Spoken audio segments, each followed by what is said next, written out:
ஓம் சாந்தி 18/6/2025. இனிமையான குழந்தைகளே, இது ருத்ர ஞான யஜ்யமாகும். இதை சுயம் பகவான் படைத்திருக்கிறார். இதில் நீங்கள் உங்களுடைய அனைத்தையும் அர்ப்பணம் செய்யுங்கள். ஏனென்றால் இப்பொழுது வீட்டிற்கு செல்ல வேண்டும். கேள்வி: சங்கம யுகத்தில் எந்த ஒரு அதிசயமான விளையாட்டு நடக்கிறது? பதில்: பகவானால் படைக்கப்பட்ட யஜ்யத்தில்தான் அசுரர்களின் தடை ஏற்படுகிறது. இது கூட சங்கம யுகத்தில்தான் இந்த அதிசயமான விளையாட்டு நடக்கிறது. இது போன்ற யஜ்யம் முழு கல்பத்திலும் வேறு எப்பொழுதும் படைக்கப்படுவது இல்லை. இது சுயராஜ்யத்தை அடைவதற்கான ராஜஸ்வ அஸ்வமேத யஜ்யமாகும். இதில்தான் தடை ஏற்படுகிறது. ஓம் சாந்தி. நீங்கள் எங்கே அமர்ந்திருக்கிறீர்கள்?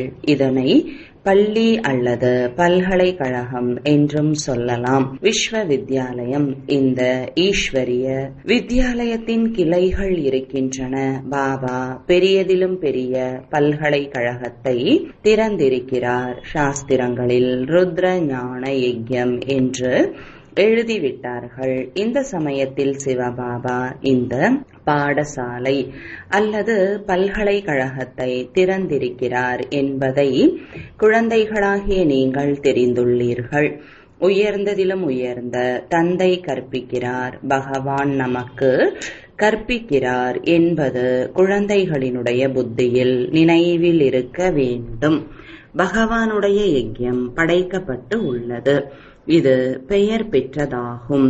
ராஜஸ்வ அஸ்வமேத ருத்ர ஞான யஜ்யமாகும். ராஜஸ்வ என்றால் சுயராஜ்யத்திற்காக என்பதாகும். அஸ்வமேத என்றால் பார்ப்பதற்கு என்னவெல்லாம் தெரிகிறதோ அவை அனைத்தையும் அர்ப்பணம் செய்து கொண்டு இருக்கிறீர்கள். ஷரீரம் கூட ஸ்வாஹா ஆகி விடுகிறது. ஆத்மா ஸ்வாஹா ஆக முடியாது. அனைவருடைய ஷரீரங்களும் ஸ்வாஹா ஆகிவிடும். மீதம் ஆத்மாக்கள் திரும்பிச் சென்று விடுவார்கள். இது சங்கம யுகமாகும். அநேக ஆத்மாக்கள் சென்று விடுவார்கள். மீத ஷரீரங்கள் அழிந்துவிடும். இவை அனைத்தும் நாடகமாகும். நீங்கள் நாடகத்தின் கட்டுப்பாட்டில் நடந்து கொண்டு இருக்கிறீர்கள். பாபா கூறுகிறார், நான் ராஜஸ்வ யஜ்யத்தை படைத்தேன் என்று சொல்ல முடியாது. நாடகத்தின் திட்டப்படி குழந்தைகளாகிய உங்களுக்கு கற்பிப்பதற்காக கல்பத்திற்கு முன்பு போலவே ஞான யஜ்யம் படைக்கப்பட்டு உள்ளது. நான் படைத்தேன் என்பதற்கும் கூட பொருள் இல்லை. நாடகத்தின் திட்டப்படி படைக்கப்பட்டுள்ளது. கல்ப கல்பமாக படைக்கப்படுகிறது. இந்த நாடகம் உருவாக்கப்பட்டுள்ளது அல்லவா? நாடகத்தின் திட்டப்படி ஒரு முறைதான் யஜ்யம் படைக்கப்படுகிறது. இது ஒன்றும் புதிய விஷயம் இல்லை.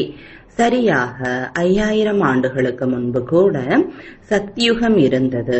இப்பொழுது மீண்டும் சக்கரம் திரும்ப சுழன்று கொண்டிருக்கிறது. மீண்டும் புதிய உலகம் ஸ்தாபனையாகிக் கொண்டு இருக்கிறது. நீங்கள் புதிய உலகத்தில் சுயராஜ்யத்தை அடைவதற்காக படித்துக் கொண்டிருக்கிறீர்கள். கண்டிப்பாக தூய்மையாக ஆக வேண்டும். யார் ஆவார்கள் என்றால், யார் நாடகத்தின்படி கல்பத்திற்கு முன்பு ஆகியிருந்தார்களோ அவர்கள்தான் ஆவார்கள். இப்பொழுதும் ஆவார்கள். சாட்சியாக இருந்த நாடகத்தை பார்க்க வேண்டும். மேலும் முயற்சியும் செய்ய வேண்டி இருக்கிறது. குழந்தைகள் வழியையும் கூற வேண்டும். முக்கியமான விஷயம் தூய்மையினுடையதாகும். பாபாவை அழைப்பதே வந்து எங்களை தூய்மையாக்கி இந்த மோசமான உலகத்திலிருந்து அழைத்து செல்லுங்கள் என்பதற்காகவே ஆகும். பாபா வீட்டிற்கு அழைத்து செல்லதான் வருகிறார். குழந்தைகளுக்கு அதிகமான கருத்துகள் கொடுக்கப்படுகிறது. இருந்தாலும் பாபா கூறுகிறார், முக்கியமான விஷயம் மன்மனாபவ ஆகும். தூய்மையாவதற்காக பாபாவை நினைவு செய்கிறோம். இதை மறக்கக்கூடாது. எந்த அளவிற்கு நினைவு செய்வீர்களோ அந்த அளவிற்கு நன்மை ஏற்படும். சார்ட் வைக்க வேண்டும். இல்லை என்றால் பிறகு கடைசியில் தோற்றுப்போய் விடுவீர்கள். நாம் தான் சதோ பிரதானமானவர்களாக இருந்தோம். வரிசைப்படியான முயற்சியின்படி யார் உயர்ந்தவர்களாக ஆகிறார்களோ அவர்கள்தான் அதிகம் உழைக்க வேண்டி இருக்கும் என்பதை குழந்தைகள் புரிந்து கொள்கிறார்கள். இன்னும் சிறிது காலம்தான் இருக்கிறது என்பதை புரிந்து கொள்கிறார்கள். பிறகு சுகத்தின் நாட்கள் வரும் என்பது நினைவில் இருக்க வேண்டும். நம்முடைய அளவற்ற சுகத்தின் நாட்கள் வரப்போகிறது.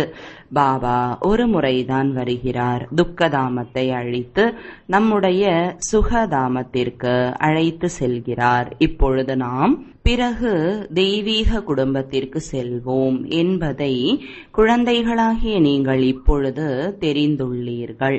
இந்த சங்கமம்தான் உயர்ந்த புருஷோத்தமர்களாக ஆவதற்கான யுகம் என்ற இந்த சமயத்தை பற்றிதான் பாடப்பட்டுள்ளது. நமக்கு எல்லையற்ற தந்தை கற்பித்துக் கொண்டிருக்கிறார் என்பதை குழந்தைகளாகிய நீங்கள் தெரிந்துள்ளீர்கள். பிறகு போக போக துறவிகள் கூட ஏற்றுக்கொள்வார்கள். அந்த சமயம் கூட வரும் அல்லவா? இப்பொழுது உங்களுடைய தாக்கம் ஏற்பட முடியாது. இப்பொழுது ராஜ்யம் உருவாகி கொண்டிருக்கிறது.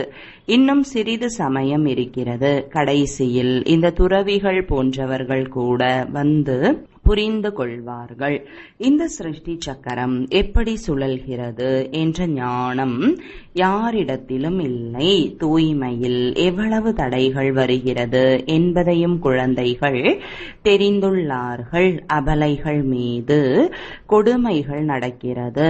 திரௌபதி அழைத்தார் அல்லவா? உண்மையில் நீங்கள் அனைவரும் திரௌபதிகள், சீதைகள், பார்வதிகள் ஆவீர்கள். நினைவில் இருப்பதன் மூலம் அபலைகள், கூனிகள் கூட பாபாவிடமிருந்து ஆஸ்தியை அடைந்து விடுகிறார்கள். தந்தையின் நினைவில் இருக்க முடியும் அல்லவா? பகவான் வந்து யஜ்யத்தை படைத்துள்ளார். இதில் எவ்வளவு தடைகள் வருகின்றன? இப்பொழுதும் கூட தடைகள் ஏற்பட்டு கொண்டே இருக்கிறது. குமாரிகளுக்கு கட்டாய திருமணம் செய்விக்கிறார்கள். இல்லை என்றால் அடித்து விரட்டி விடுகிறார்கள். ஆகையால் ஹே தூய்மையற்றவர்களை தூய்மையாக்கக்கூடியவரே வாருங்கள் என்று அழைக்கிறார்கள் என்றால் கண்டிப்பாக அவருக்கு ரதம் தேவை. அதில் வந்து தூய்மையாக ஆக்குவதற்கு கங்கை நீரின் மூலம் தூய்மையாக ஆக மாட்டார்கள். பாபாதான் வந்து தூய்மையாக்கி தூய்மையான உலகத்திற்கு எஜமானர்களாக ஆக்குகின்றார். இந்த தூய்மையற்ற உலகத்தின் விநாசம் முன்னால் நிற்பதை நீங்கள் பார்க்கின்றீர்கள். ஏன் பாபாவினுடையவர்களாக ஆகி அர்ப்பணமாகிவிடக்கூடாது? எப்படி ஸ்வாஹா ஆவது என்று கேட்கிறார்கள். எப்படி அனைத்தையும் யஜ்யத்திற்கு மாற்றுவது? பாபா கூறுகிறார், குழந்தைகளாகிய நீங்கள் இந்த சாக்கார பாபாவை பார்க்கின்றீர்கள் அல்லவா? இவர் சுயம் செய்து காண்பித்து கற்றுக் கொடுத்து கொண்டிருக்கிறார். எப்படிப்பட்ட கர்மத்தை நாம் செய்கிறோமோ அப்படி நம்மை பார்த்து மற்றவர்கள் செய்வார்கள். பாபா இவரின் மூலம் கர்மத்தை செய்ய வைத்தார் அல்லவா? அனைத்தையும் யஜ்யத்தில் ஸ்வாஹா செய்து விட்டார். ஸ்வாஹா ஆவதில் ஏதாவது கஷ்டம் இருக்கிறதா என்ன? இவர் ஒன்றும் செல்வந்தரும் இல்லை, ஏழையும் இல்லை, சாதாரணமானவராக இருந்தார். யஜ்யம் படைக்கப்படுகிறது என்றால் உணவிற்கான பொருட்கள் அனைத்தும் வேண்டும் அல்லவா? இது ஈஸ்வரிய யஜ்யமாகும். ஈஸ்வரன் வந்து இந்த ஞான யஜ்யத்தை ஸ்தாபனை செய்திருக்கின்றார், உங்களுக்கு படிப்பிக்கின்றார். இந்த யஜ்யத்தின் புகழ் மிக பெரியதாகும். ஈஸ்வரிய யஜ்யத்திலிருந்துதான் உங்களுடைய ஷரீர நிர்வாகம் நடக்கிறது. யார் தங்களை அர்ப்பணமானவர்கள் என்று புரிந்து கொள்கிறார்களோ அவர்கள் நாம் கருவிகளாக இருக்கிறோம். இவை அனைத்தும் ஈஸ்வரனுடையது. நாம் சிவபாபாவின் யஜ்யத்திலிருந்து உணவை சாப்பிடுகிறோம் என்பது புரிந்து கொள்ள வேண்டிய விஷயம் அல்லவா? அனைவரும் இங்கே வந்து தங்கிவிடக்கூடாது. இவர் எப்படி அனைத்தையும் ஸ்வாஹா செய்தார் என்ற உதாரணத்தை பார்த்தீர்கள் அல்லவா? எப்படி இவர் கர்மம் செய்கிறாரோ இவரை பார்த்து மற்றவர்களுக்கும் சிந்தனையில் வந்தது என்று பாபா கூறுகிறார். அநேகர் ஸ்வாஹா ஆனார்கள். யார் யார் ஆனார்களோ அவர்கள் தங்களுடைய ஆஸ்தியை எடுக்கிறார்கள். புத்தியின் மூலம் புரிந்து கொள்ளப்படுகிறது. ஆத்மா சென்றுவிடும், மீதம் ஷரீரம் அனைத்தும் அழிந்துவிடும். இது எல்லையற்ற யஜ்யமாகும். இதில் அனைத்தும் ஸ்வாகா ஆகும். எப்படி புத்தியின் மூலம் அர்ப்பணமாகி பற்றற்றவர்களாக ஆவது என்று குழந்தைகளாகிய உங்களுக்கு புரிய வைக்கப்படுகிறது. இந்த பொருட்கள் அனைத்தும் சாம்பலாக போகிறது என்பதை தெரிந்துள்ளீர்கள். எவ்வளவு பெரிய யஜ்யமாக இருக்கிறது. பிறகு சத்யுகத்தில் எந்த யஜ்யமும் படைக்கப்படுவது இல்லை, எந்த தொந்தரவும் இல்லை. இந்த பக்தி மார்க்கத்தின் அநேக யஜ்யங்கள் அனைத்தும் முடிந்து விடுகிறது. ஞானக்கடல் ஒரு பகவான் ஆவார். அவர்தான் மனித சிருஷ்டியின் விதையாக இருக்கிறார். சத்தியமானவராக, உயிரோட்டமானவராக இருக்கிறார். ஷரீரம் ஜடமாகும், ஆத்மாதான் உயிரோட்டம் உள்ளதாகும். அவர் ஞானக்கடலாக இருக்கிறார். குழந்தைகளாகிய உங்களுக்கு ஞானக்கடல் அமர்ந்து கற்பிக்கிறார்.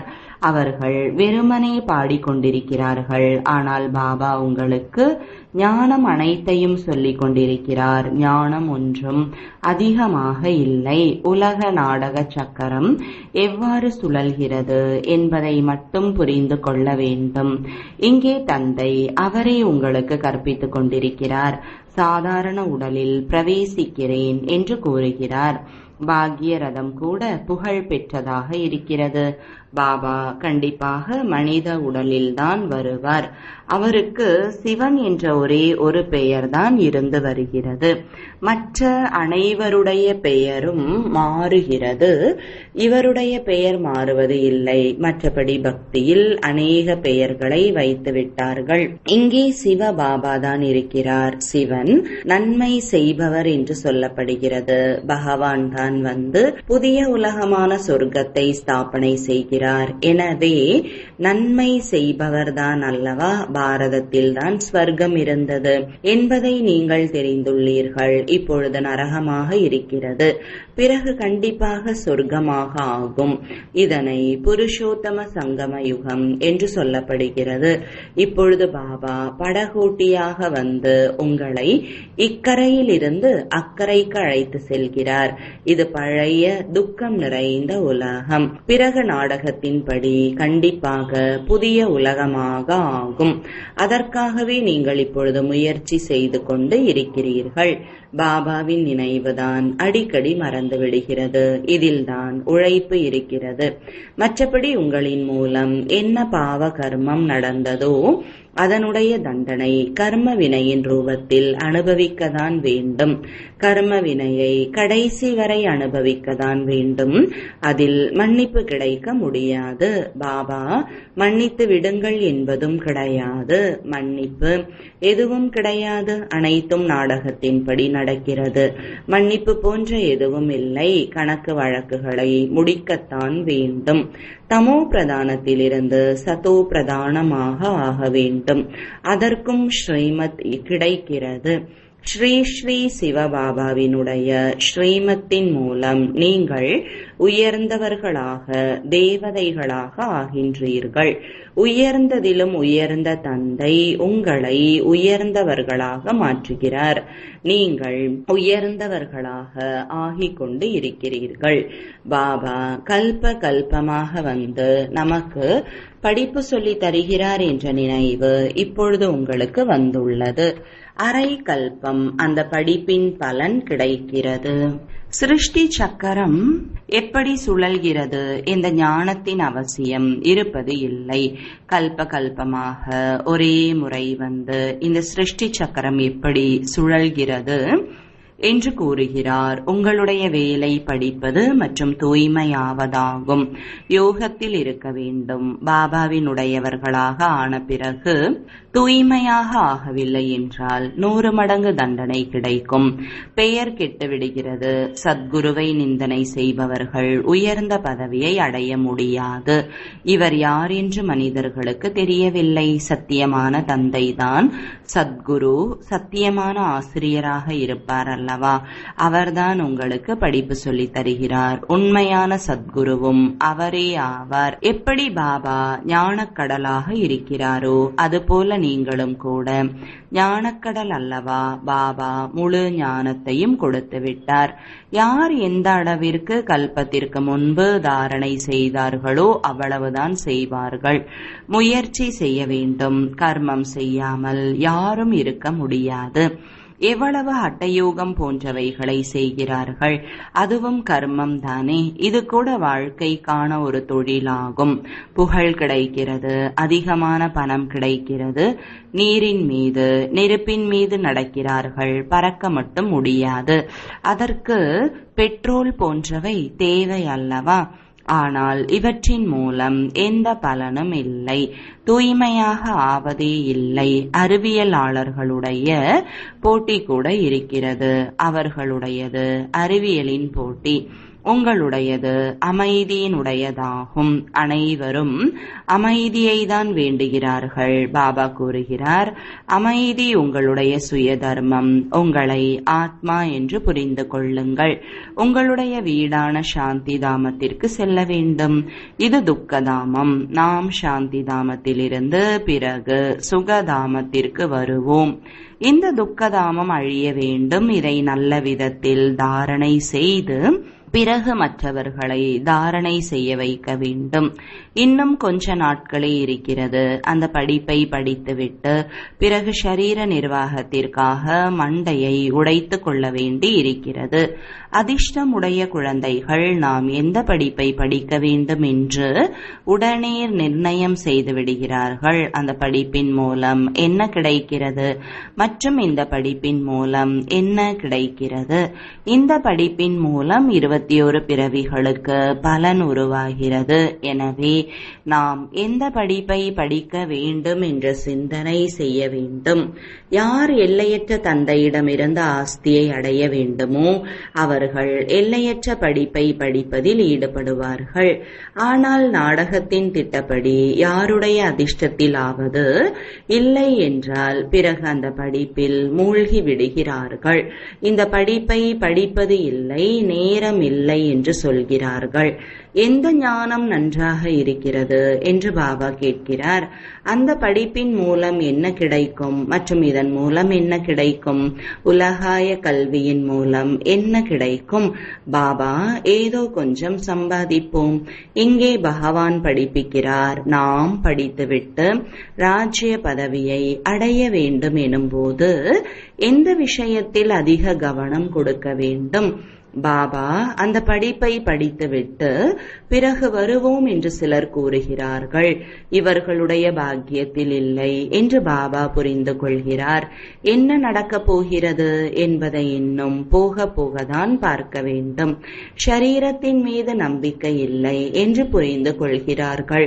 அப்படி என்றால் உண்மையான வருமானத்தை சம்பாதிப்பதில் ஈடுபட வேண்டும் அல்லவா? யாருடைய அதிர்ஷ்டத்தில் இருக்குமோ அவர்கள்தான் தங்களுடைய பாக்கியத்தை உருவாக்குவார்கள். நாங்கள் பாபாவிடமிருந்து ஆஸ்தி எடுத்துவிட்டுதான் விடுவோம் என்ற வேகம் முழுமையாக இருக்க வேண்டும். எல்லையற்ற தந்தை நமக்கு ராஜ்யத்தை கொடுக்கிறார் என்றால் ஏன் இந்த கடைசி பிறவியில் நாம் தூய்மையாக கூடாது?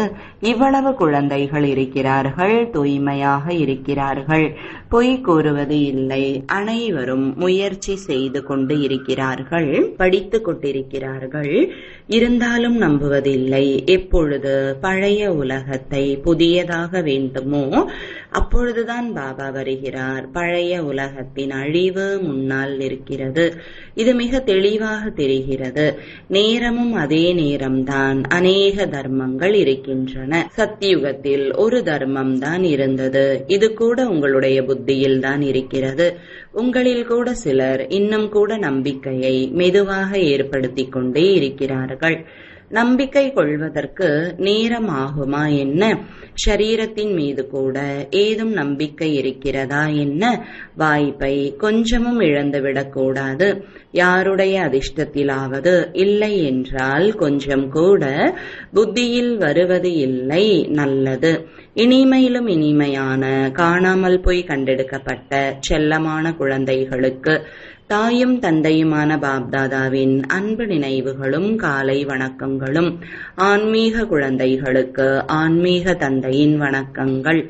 ஆன்மீக தந்தைக்கு ஆன்மீக குழந்தைகளின் அன்பு நினைவுகளும் வணக்கங்களும். தாரணைக்கான முக்கிய சாரம். முதலாவது, உண்மையான வருமானத்தை சம்பாதித்து 21 பிறவிகளுக்கு உங்களுடைய அதிர்ஷ்டத்தை உருவாக்கி கொள்ள வேண்டும். ஷரீரத்தின் மீது எந்த நம்பிக்கையும் இல்லை. ஆகையால் சிறிதளவும் கூட வாய்ப்பை நடுவ விடக்கூடாது.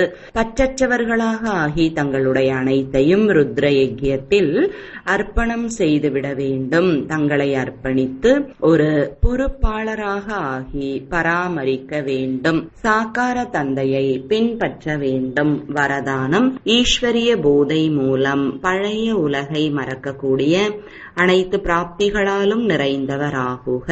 எப்படி அந்த போதை அனைத்தையும் மறக்க வைக்கிறதோ அதுபோல இந்த ஈஸ்வரிய போதை துக்கங்களின் உலகை சகஜமாகவே மறக்கச் செய்யும். அந்த போதையில் அதிக நஷ்டம் ஏற்பட்டு விடுகிறது. அதிகம் அருந்துவதால் அழிந்து போகிறார்கள். ஆனால் இந்த போதை அழிவற்றதாக ஆக்கிவிடும். யார் எப்பொழுதும் ஈஸ்வரிய போதையில் மூழ்கி இருக்கிறார்களோ அவர்கள் அனைத்து பிராப்திகளாலும் நிறைந்தவராகிவிடுகிறார்கள். ஒரு பாபாவை தவிர வேறு யாரும் இல்லை. இந்த நினைவின் மூலம் சக்தி வந்துவிடும். ஸ்லோகன். ஒருவர் மற்றவரை காப்பியடிப்பதற்கு பதிலாக பாபாவை காப்பியடியுங்கள். அவ்வியக்த சமிஞ்சை. ஆன்மீக நிலையில் இருக்கும் பயிற்சி செய்க. உள்நோக்கு தன்மை உடையவர் ஆகுக.